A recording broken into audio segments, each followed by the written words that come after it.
It's getting on late in the afternoon, so I'm just wanting to make sure that you're paying attention because I'm now David Tricky. This is fabulous because he's a really, really good presenter. So I'm about to raise my game in a real brilliant way. So I'm going to be telling you about the core skills module, and this would be a part of training no matter which one of the individual modalities. If you chose to come on the course, this is a common part of the training. So in effect, there's sort of two certificates get together and make the diploma baby. And so this is mummy or the daddy, depending on which version you want to have. So I'm never going to repeat it. So this is the core skills. Now, not only are we, the lady who asked the part-time question, isn't it? Not only are we not entirely sure whether we're going to be part-time or full-time, but we're not entirely sure quite how core skills is going to be taught next year. Up until now, we have always taught, that was less positive as it came out of my mouth than it was in my head. We're totally in control of it, don't worry. But up until now, we've taught core skills as a kind of separate block, as a foundation, and so all of the students get together for the core skills, which has its own challenges and advantages and disadvantages. But think of it, this room, 80 people. It's difficult.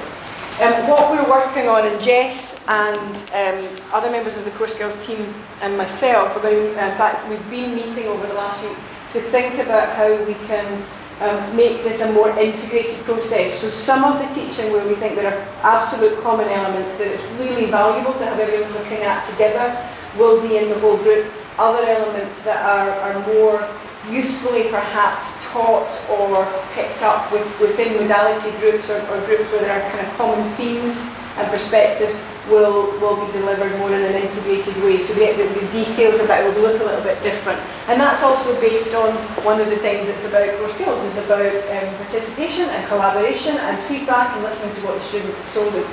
So in a way it's really us being responsive to the dialogue we've had with the students over previous years. I think you probably know about that. So first of all, should you come on the course, you're part of core skills, you're part of the team that are there. This is the team. So Stephen is the lead, and Olivia, deputy module lead, with David, that's myself again, as you may remember. IPT basically has me, so actually this is the group that I meet with and I spend most of my time with in the course. So in part I feel very involved and attached to this part of the course and the value of it.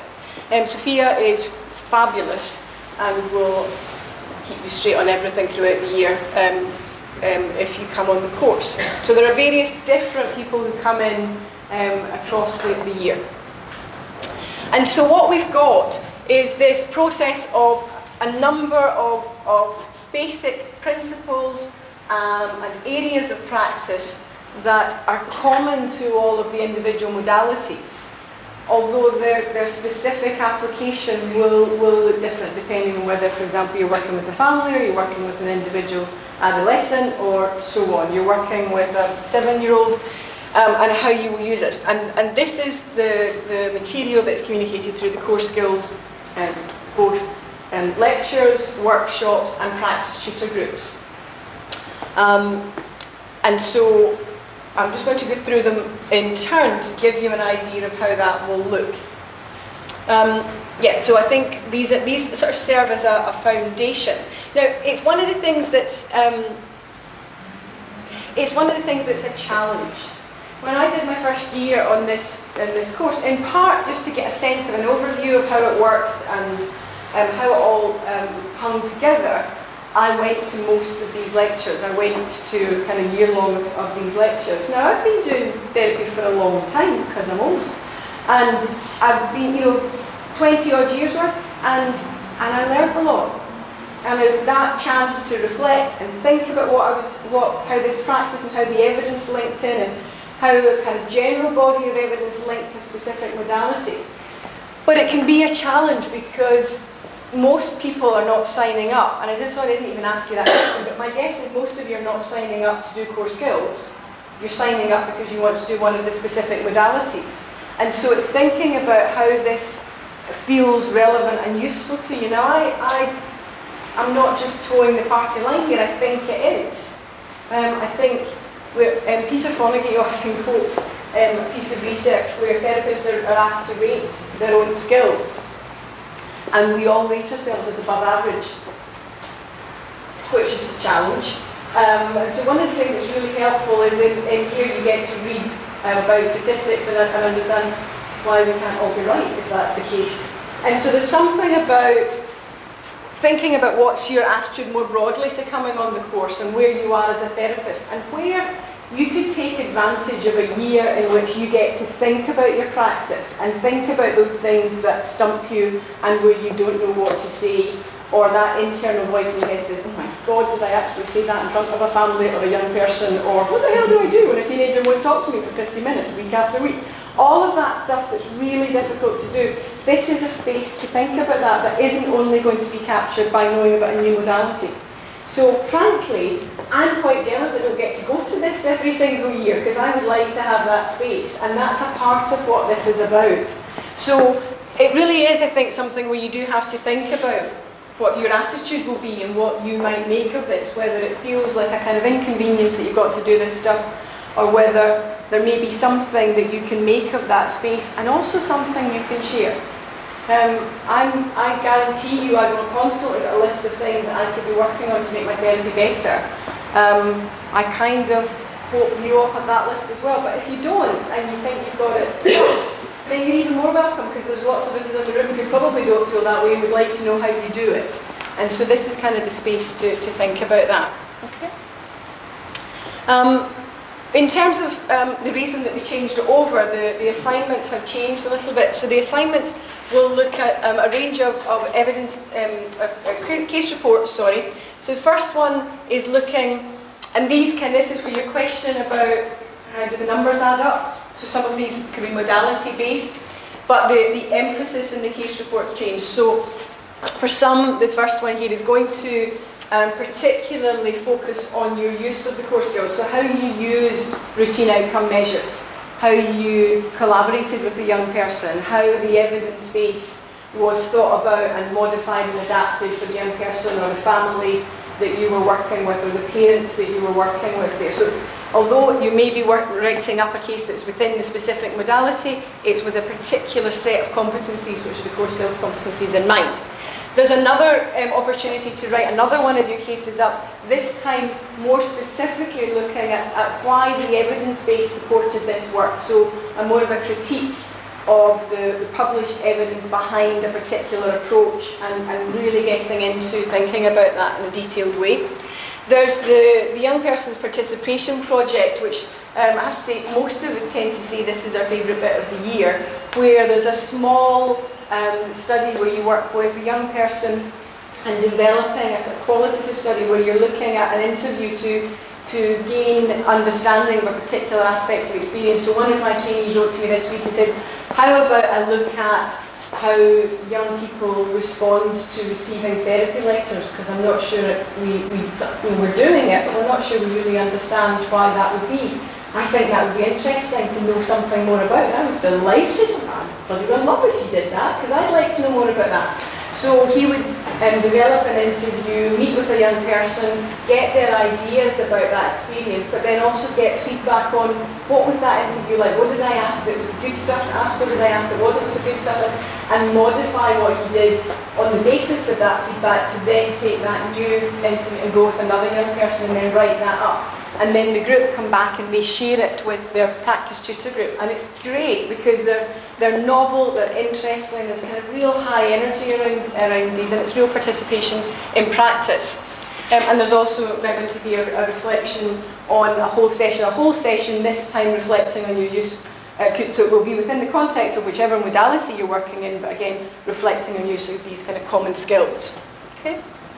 And so with formulation, you've heard already the range of ways that we talk about formulating. So I'll be teaching about formulation in IPT. Grace will be doing the same. Matt was just talking about it. That will figure within your modalities, but there are common elements in terms of a developmental framework thinking about the development of difficulty, the protective and vulnerability factors that operate there, the precipitants that help us to think about the why now question. What is it that's all hanging together that we can think about that gives us a frame for organising our thinking, whichever modality you're working with? So there's a backdrop to this that gives an additional depth beyond simply a particular frame, and that would sit within core skills. The routine outcome measures is where myself, David, will shine, because I'll give you these lectures and they're great. They're really, really good at thinking about how it informs your assessment, how it gives you a tool set to use in terms of monitoring and developing the feedback. And Duncan teaches a lot on this. Do you come into core skills with the teaching? Is it primarily David who does that? Yeah, that's right. But also thinking about not just, because this can be one of the contentious things, that sometimes when you start on the course you might be feeling that the kind of questionnaires and all that, does it get in the way? Does it take up time when you want to be listening, when you want to be paying attention, talking with the young person or the family? And so is it something that you're sort of having to do at or to the people that you're working with? And part of what this does is about saying, well, let's find out, let's try this out, but also let's look at what the evidence is behind why you would be doing this. Because actually there's a lot of evidence in terms of feedback from young people saying how this helps them. It helps them to communicate about difficulties that are there. It helps to see that other people have experiences that they're having that they thought were perhaps just themselves, that it can improve retention, it can improve outcome, but knowing the literature, knowing the evidence for that, and so finding your way through that rather than just doing it because maybe your manager's told you that's what we're doing in the service now and I've got no say in that. But it also does lots of other things. So the primary objective is to aid the clinical work. That's why we're doing it. The fact that there are additional benefits there as well, such that it allows us to monitor services and inform commissioning, is great. But fundamentally we're doing it because there's an evidence base to say clinically there are advantages here. And then we've been talking about the examples of evidence-based practice that you would be training in if you came on the course here. But it's thinking about the application of the best evidence available. And with the best will in the world, the best evidence available doesn't answer all the questions we have.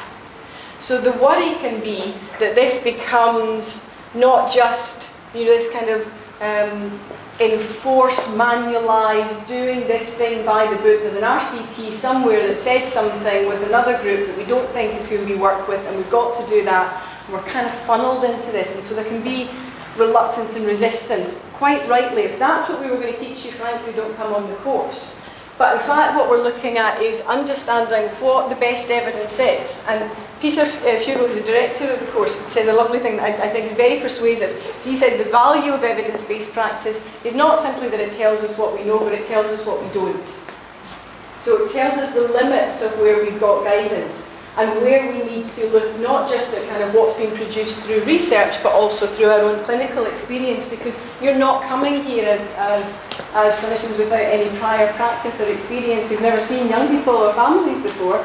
You're coming with a wealth of that background, so we want you to be able to make use of that, as well as using those skills of participation and collaboration to help young people and families make informed choices about the way their interventions are working.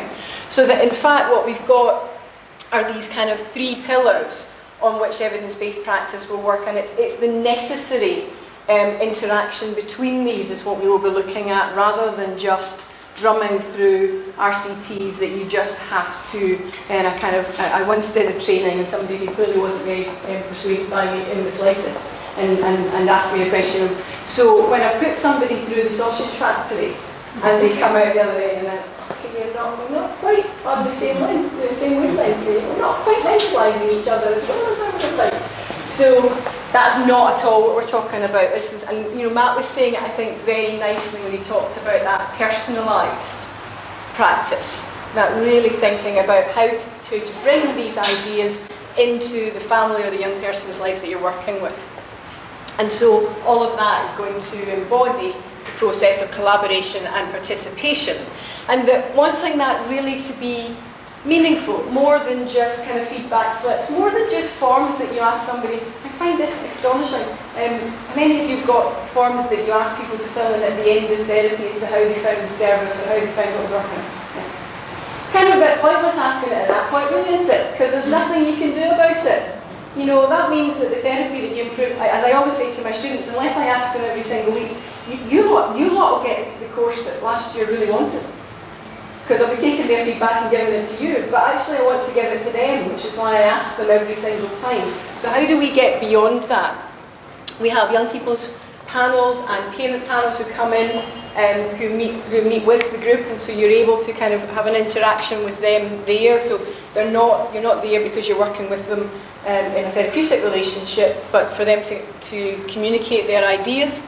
And as I've already mentioned, the participation assignment, which I do think is a real kind of fantastic opportunity. It really is a fun one. It's one of the ones that I make sure I put in my diary, because we all kind of go along to listen and be able to observe and mark the assignment, but it's one of the first ones I put in my diary because I really enjoy it.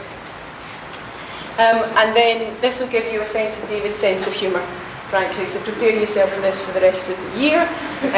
So are there any questions? Why do ghosts have clothes? And if someone gives you a wedgie at the moment you die, do you have it for eternity?